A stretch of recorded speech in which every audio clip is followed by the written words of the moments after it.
Recall भी कर सकते। साइंस ने जो कंप्यूटर बनाया उसमें से अगर एक खाली फाइल डिलीट हो जाए तो फिर वापस रिकॉल नहीं कर सकते। मगर हमारे माइंड में करीब 20 साल पहले, 30 साल पहले, 50 आपके ऊपर 30 साल 25 साल से आपको 5-6 साल से थोड़ा समझने लग जाए तो अगर आप थोड़ा सा जोड़ के सोचे तो आपको 25 साल कभी याद आ जाए, रिकॉल हो जाता है, फोल्डर रिकॉल हो जाता है। और भूलने की आदत है आदमी को, ये फैसिलिटी दी है परमात्मा ने, ईश्वर ने। इतने कुछ सज्जन लोग होते हैं, सुबह बीवी ने क्या सब्जी बनाई शाम को याद दे रहे। तो ऐसे लोग को मैं इस दुनिया के सबसे भाग्यशाली लोग मानता हूँ। साथियों आइए, एग्रीकल्चर इंडस्ट्री क्या है, हम कृषि उद्योग के बारे में बात करेंगे। आपको विजन क्लियर नहीं था, आपका विजन क्लियर नहीं है, इसलिए आप हेल्थ सेंचुरी पे काम करने के लिए हिचकिचाते हैं। आपको क्या लगता है, कई सारे लोगों को लगता है ये आपका प्रॉब्लम नहीं है। सर 2009 में आरसीएम सिस्टम में हमने इस प्रोडक्ट को लॉन्च किया, कई सारी दिक्कतें आती है और अच्छे लोगों के साथ ही दिक्कतें आती है। ये आज की बात नहीं, युगों की बात है।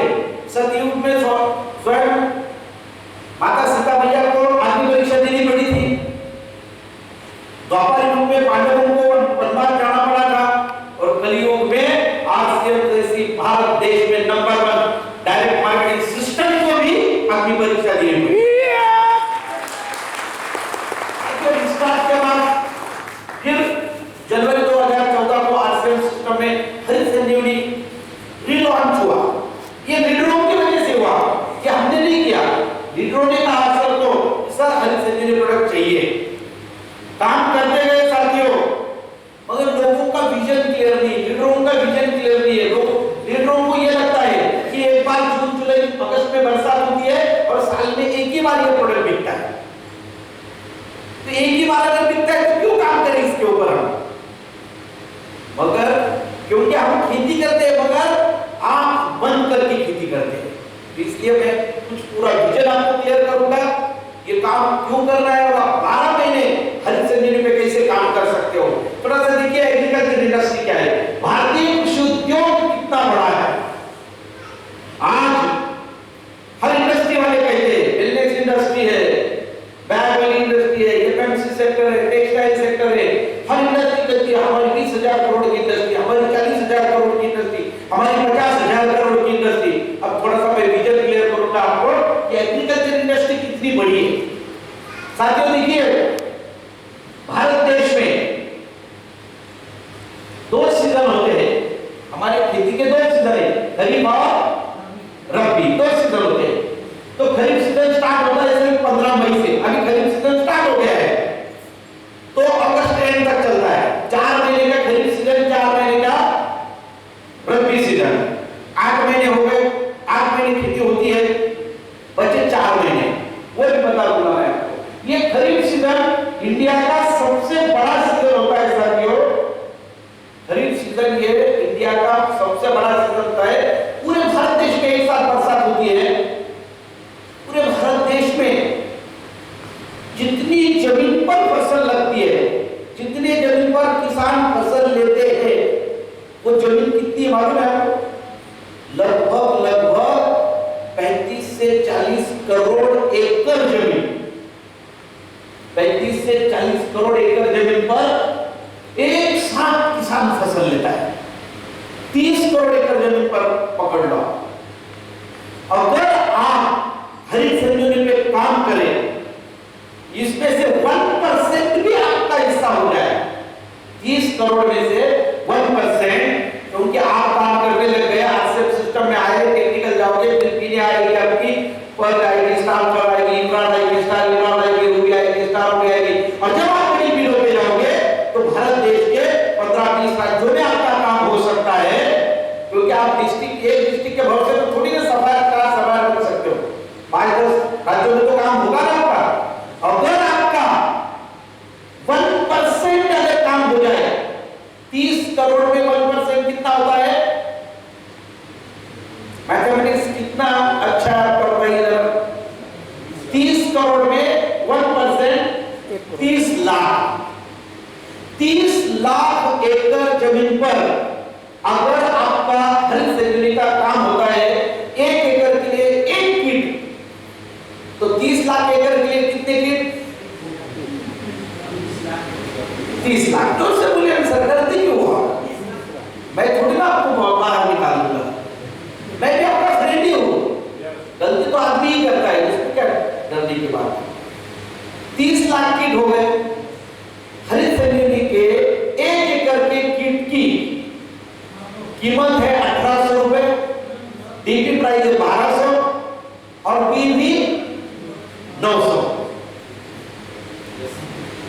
30 लाख अगर किट बिकेंगे तो 900 के हिसाब से कितनी भी हुई आपके अकाउंट में आएगी?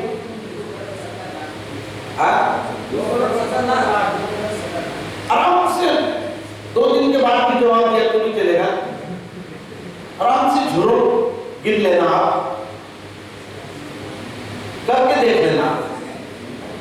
30 लाख किट बिकेंगे, 900 की हुई के हिसाब से कितने भी आएंगे? हिसाब कर लेना साथियों, 270 करोड़ भी आएंगे। और 270 करोड़ भी अगर आएंगे तो पिन कौन सी आएगी? कौन सी पिन आएगी बताओ? अगर 200 बनाई नहीं, बनी नहीं है, मैं भिलवाड़ा में एकेडमी में हमेशा कहते रहता हूँ कि सर अभी एक बड़ी पिने बना लो, हर पिन अच्छी होने वाली है। अब 200 करोड़ भी 270 करोड़ भी आएंगे तो पेआउट कितना आएगा? 3%, 2% पकड़ तो भी 5 करोड़ 40 लाख रुपए का पेआउट आएगा। अब इतने पैसे आएंगे तो कहाँ रखेंगे? कई सारे लोग परेशान हो जाएंगे, यार 5 करोड़ 40 हजार रुपए आए, अला 10-10 की नोट अगर मैं दे दूं तो 10 दिन तो गिनते में चले जाएंगे आदमी, उठा नहीं पाओगे। तो गारंटी देता हूं मैं, 5 करोड़ रुपए 10-10 की नोट देता हूं, उठा के दिखा देना। नोट के बंडल का वजन बहुत बड़ा होता है।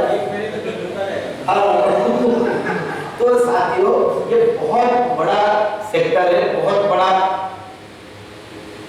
बड़ी इंडस्ट्री, आप बिलीव नहीं कर सकते। इसके लिए कोई लिमिट नहीं है। थोड़ा आगे निकलते हैं। अब फसलें कौन सी होती है हम देखते नहीं कभी। देखो आप बिजनेसमैन हो, मैं एक बात ऐसे बताऊंगा, जब आदमी आरसीएम सिस्टम को ज्वाइन कर लेता है तभी वो एक बिजनेसमैन बन जाता है। और बिजनेसमैन कैसे होता है? कैसे होना चाहिए बिजनेसमैन? जिसको अपना फायदा दिखाई दे, सारी चीजों पे आपको काम करना है। देखिए भारत देश में सबसे ज्यादा होने वाली फसलें, मैं अगर पूछूं झारखंड वाले हमारे भाई आए हुए हैं, झारखंड में बोलोगे भाई धान होता है, बिहार वाले बोलेंगे धान होता है, गेहूं होता है, बस दूसरी फसलें मालूम नहीं है। मगर भारत देश में जो मेन फसलें होती है, देखिए धान सबसे ज्यादा।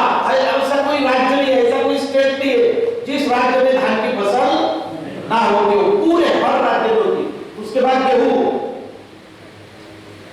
दलहन, तिलहन, खाद्यान्न में ज्वार, बाजरा, मक्का। उसके बाद कॉटन, कपास, बहुत महत्वपूर्ण फसल है, बहुत महत्वपूर्ण फसल है, क्योंकि किसानों को सबसे ज्यादा पैसा देने वाली फसल।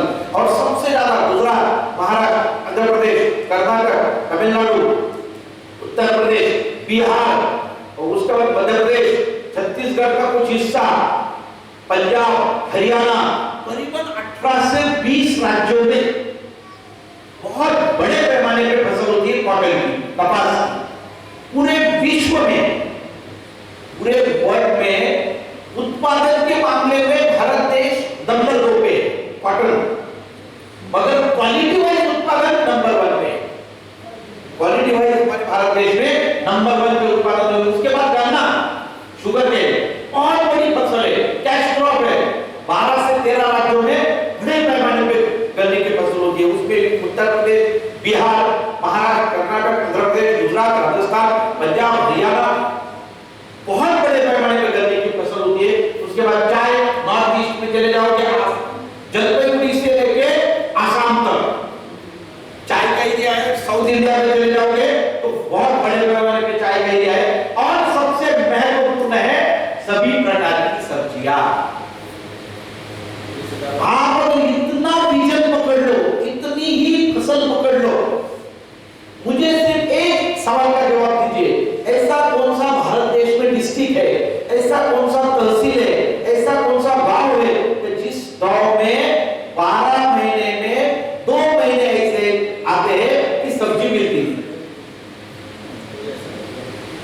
सब्जियां मिलती है क्या 12 महीने? ऐसा कौन सा मंथ है अप्रैल मई में मार्च कि सब मार्केट में सब्जी नहीं आती? ऐसा होता है क्या? 12 महीने सब्जी आती है, इसका मतलब 12 महीने सब्जी की फसल होती है क्या नहीं? मगर हमने कभी आज तक उसके ऊपर गौर नहीं किया, देखा नहीं। आपकी भी तहसील में आप जहाँ रहते हो वहां थोड़ा सा अगर आप इंक्वायरी करोगे तो हर तहसील क्षेत्र में, हर डिस्ट्रिक्ट क्षेत्र में सब्जियों के बेल्ट बने हुए हैं। कुछ किसान ऐसे हैं जो सब्जियों की खेती करते हैं। अगर वो किसान भी आप पकड़ लो, लिख लेना मेरे से साथियों, अगर आप एक डिस्ट्रिक्ट में सिर्फ सब्जियों की खेती पकड़ लेना, सब्जियों के किसान पकड़ लो, 12 महीने आपका हरी संजीवनी का काम चलेगा। 12 महीने पर मंथ एक डिब्बा बेच सकते हो आप। सिर्फ सब्जियों के भरोसे पे सर डायमंड बनने के लिए बहुत दूर जाने की जरूरत नहीं आपको, मगर आपके पास कैलकुलेशन नहीं है। आप कैलकुलेटिव लीडर, कैलकुलेटिव बिजनेसमैन बनने के लिए तैयार नहीं है अभी। अगर कैलकुलेटिव बिजनेसमैन आपको बनना है, कैलकुलेटिव लीडर बनना है, तो आपको कैलकुलेशन करना पड़ेगा। मैं लिख के देता हूं आपको डायमंड 25-25 करोड़ का टारगेट है ना डायमंड का, ये लिख लीजिए। कोई दूर जाने की जरूरत नहीं है, सिर्फ सब्जियों का बेल पकड़ लो साथियों, एक डिस्ट्रिक्ट पकड़ लो, एक डिस्ट्रिक्ट में मुझे पूछने की जरूरत नहीं, गूगल पे चले जाइए, cultivated land in Jharkhand, cultivated land in Bihar, cultivated land in Dhanbad district. एक डिस्ट्रिक्ट में कम से कम 1 लाख एकड़ जमीन है। एक डिस्ट्रिक्ट में कम से कम 1 लाख से कम जमीन है ही नहीं। अगर एक डिस्ट्रिक्ट में भी आप अच्छा काम कर लो ना, तो भी एक डिस्ट्रिक्ट में 2-4 डायमंड बन सकते हैं। इतना बड़ा काम एग्रीकल्चर सेक्टर का होता है। अगर हमारा विजन नहीं था, हम आज तक उस तरीके से इस प्रोडक्ट को देख नहीं रहे थे, थोड़ा आगे निकल गया, ये सारी सब्जियां लगाते हैं, ये इतने फसलें लेते हैं, तो इसके लिए कुछ खरीदारी करनी पड़ती है ना किसानों को। फर्टिलाइजर खरीदारी करते हैं, सीड्स की खरीदारी होती है, बीजों की खरीदारी होती है, पेस्टिसाइड की खरीदारी होती है। तो इसको कहते हैं ये इंडस्ट्री कितनी बड़ी है। लेकिन थोड़ा सा आगे निकलते हैं। ये सीजन बता दूं मैं आपको, रबी सीजन है, बुआई अक्टूबर दिसंबर कटाई उसकी होती है अप्रैल। गेहूं पहला खरीफ है, मई से जुलाई तक चलता है, उसकी कटाई सितंबर से अक्टूबर चलती है। ये मेन फसलें, उसमें ज्वार बाजरा चावल मक्का कपास मूंगफली जूट तंबाकू और अन्य सब्जियां। रबी सीजन स्टार्ट हो जाएगा फिर अक्टूबर दिसंबर जनवरी तक चलता है। गन्ने तो 8 महीने का सीजन होता है गन्ने का। गन्ने के ऊपर तो लोग सोचते नहीं, मगर गन्ने के ऊपर अगर काम करो ना तो अकेला शुगर प्रोडक्ट आपको, अकेला प्रोडक्ट चाहे वो भी दे सकता है, इतना बड़ा प्रोडक्ट है। अब देखिए ये सारी इसमें किसान हर साल pesticide, fertiliser, plant speciality nutrient, seeds की खरीदारी कितनी करता है मालूम है आपको? पर ईयर $150 बिलियन का मतलब है 10 लाख करोड़ रुपए। 10 लाख करोड़ रुपए की मार्केट से परचेसिंग होती है साथियों एग्रीकल्चर इंडस्ट्री। तो कितनी बड़ी इंडस्ट्री होगी? 10 लाख करोड़ रुपए। दूसरी कोई इंडस्ट्री इसके नजदीक आ सकती है? भारत देश में सबसे बड़े इंडस्ट्रियलिस्ट कौन है मालूम है क्या आपको? सबसे बड़े उद्योगपति मुकेश अंबानी। उनका पिछले साल का टर्नओवर कितना था? 2.25 लाख करोड़, 2.25 लाख करोड़ रुपए का उनका टर्नओवर रिलायंस इंडस्ट्री का, रिलायंस ग्रुप का। एग्रीकल्चर इंडस्ट्री का कितना है? 10 लाख। तो कितने मुकेश अंबानी बैठ जाएंगे इसमें? 4-5 मुकेश अंबानी बैठ जाएंगे साथियों। इतनी बड़ी एग्रीकल्चर इंडस्ट्री, इसमें से 0.1% भी आपके हिस्से में आ जाए ना, तो भी आपको 2-4-5 बड़े-बड़े गोडाउन लेने पड़ेंगे पैसे रखने के लिए। मगर आपको चिंता करने की जरूरत नहीं है, आप डरिए मत। अभी तो पैसे गिनने के लिए आते हैं, अकाउंट में चले जाते हैं। अगर आ जाए तो मैं एकेडमी में हमेशा कहते रहता हूँ सर जी को, सर भिलवाड़ा में इतनी बड़ी आरसे बोर्ड बना के रखा है, तो 2-4 बड़े गोडाउन बना के रखेंगे, वहां लॉकर बना देंगे, आपके पैसे रखने की व्यवस्था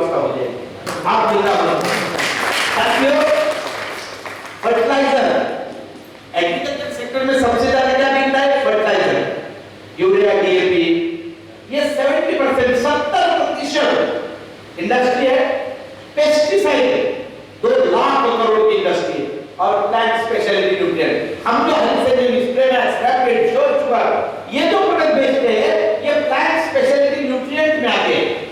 तो हमारी इंडस्ट्री कितनी है? 1 लाख करोड़ रुपए की इंडस्ट्री, हर साल 1 लाख करोड़ की। और अभी धीरे धीरे लोगों में जागरूकता आ गई है, लोग धीरे धीरे पेस्टिसाइड के ऊपर कम करने लगे हैं, पेस्टिसाइड की बिजनेस कम हो रहा है, और धीरे धीरे प्लांट स्पेशलिटी न्यूट्रिएंट इसके लिए काम में आता है, उत्पादन बढ़ाने के काम में आता है।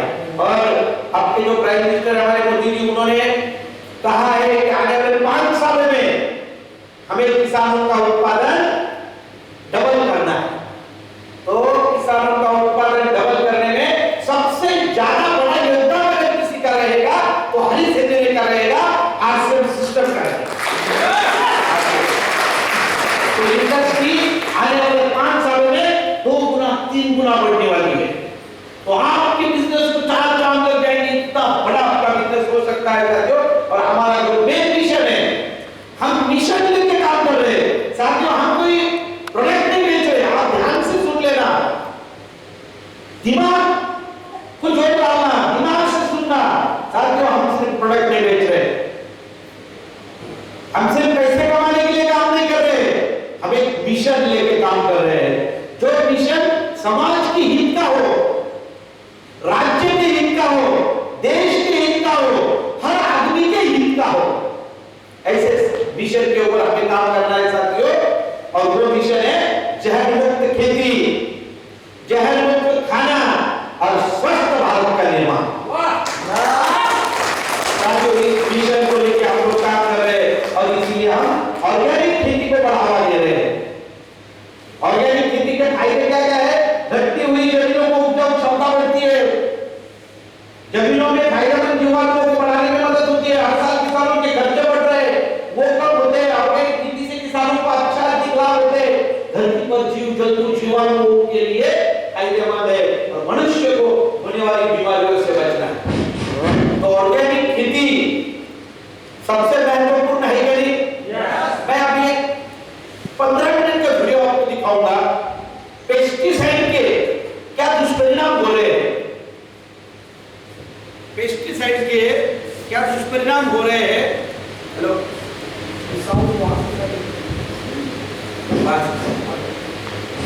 हेलो, वो भी ठीक है, आवाज आ रहा है आपको पीछे? वैसे मेरा आवाज बिना साउंड का भी बहुत बड़ा आवाज है। तो मैं एक वीडियो दिखाना चाहता हूँ, ध्यान से वीडियो सुनना। और साथियों मेरी एक रिक्वेस्ट है आप लोगों को, आप सब अचीवर हो। मैं सबसे पहले तो आरसीएम सिस्टम की तरफ से, पूरी हेल्थ इंजीनियरिंग टीम की तरफ से आप लोगों का बहुत बहुत स्वागत करता हूँ, क्योंकि आप कुछ अचीवमेंट करके आए हैं। जीवन में अचीवमेंट होनी चाहिए। सिर्फ हमारे पास एक दुश्मन है, हमारा मोबाइल, करके मैं भी ये चाहता हूं कि वाइब्रेट मोड पे भी ना डाले, साइलेंट मोड पे भी ना डाले, उसे फ्लाइट मोड पे डाल दे। हेलो, ये ले लीजिए, फ्लाइट मोड पे डाल दे या बंद कर दे। ऐसा कोई बहुत अपना अर्जेंट काम नहीं है कि भाई 2-4 मोबाइल मिस हो जाए तो हमारी ये खाली इंडस्ट्री बंद पड़ जाएगी, ऐसा कुछ नहीं है। तो साथियों वीडियो दिखाना चाहता हूं, 15-20 मिनट का है, आराम से देखना, उसके बाद फिर मैं आपके सामने आऊंगा।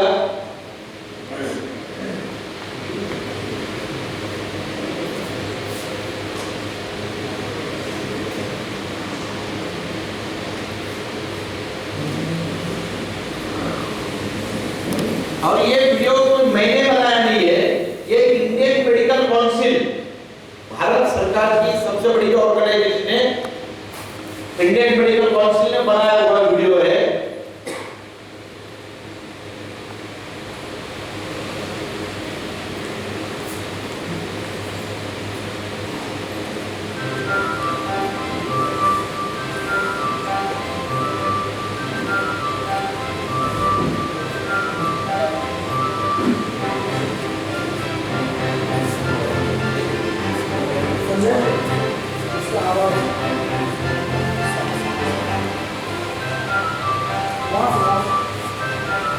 खाना हमारी सबसे बड़ी कमजोरी हो सकती है, लेकिन क्या मुंह में पानी न लेने वाले खाने भी कम से कम आधा मिलीग्राम कीटनाशक हो सकता है।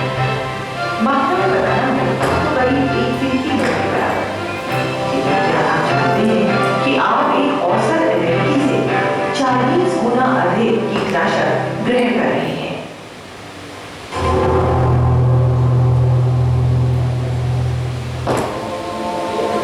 सभी कीटनाशक प्राण घातक जहर हैं। भारत में अंधाधुंध और अनियंत्रित मात्रा में कीटनाशक का प्रयोग जमीन, पानी, हवा और भोजन को जहरीला बना रहा है। भारत में करीब 90,000 टन कीटनाशक खेतों में छिड़का जाता है। इसीलिए ये दुनिया का सबसे बड़ा कीटनाशक प्रयोग करने वाला देश है। किसान बहुत लापरवाही से कीटनाशकों का प्रयोग करते हैं, कुछ गलत रसायनों का प्रयोग भी करते हैं। बहुत से किसान छिड़काव के तुरंत बाद ही खेती शुरू कर देते हैं। इसीलिए कुछ चीजों में कीटनाशक बहुत खतरनाक मात्रा में है। ये बारिश नहीं है, ये कीटनाशकों का छिड़काव हो रहा है। नासिक के अंगूर के बाग में हानिकारक फंगिसाइड फलों को पकाने में प्रयोग किए जाते हैं, जिससे उनको जल्दी मंडी में भेजा जा सके। अगर आपकी फूलगोभी सफेद और ताजी लगती है तो सिर्फ इसलिए क्योंकि इसको कीटनाशकों में डुबोया गया है। ग्राहक असली गोभी नहीं खरीदेगा जो हल्की सी पीली होती है। सब्जियों, फलों, दालों, अनाज और पानी आदि सभी में पाए जाने वाले कीटनाशकों से अनगिनत स्वास्थ्य संबंधी समस्याएं जैसे कैंसर, वंशानुगत प्रभाव और संतानहीनता तक हो सकती है। भारत में फैल रहे इस मीठे जहर से हमारे जीवन को खतरा है।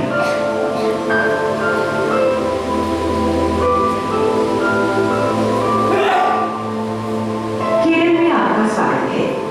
भगवान का अपना देश। कभी कभी नाम भी गुमराह कर देने वाले होते हैं। कासरगोड के इस क्षेत्र को इसको हिंदी और मलयालम दोनों में स्वर्ग कहते हैं।